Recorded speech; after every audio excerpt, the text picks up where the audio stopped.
Nike launched Swoosh in November 2022 as a digital hub for Web3 creations, but it has since evolved into the brand's central platform for all things gaming and meme culture. Its latest project, the Total 93 sneaker, merges online gaming themes with a clear message: stop rage quitting. Nicknamed Quit the Rage, the sneaker sports a black, apple green, natural, and metallic silver colorway.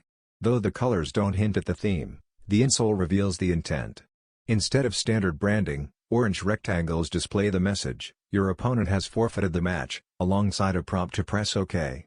Gamers familiar with FIFA or competitive online titles will instantly recognize the reference.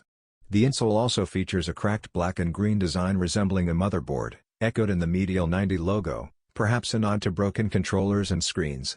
The shoe keeps its early 2000s look and arrives in a swoosh-branded box.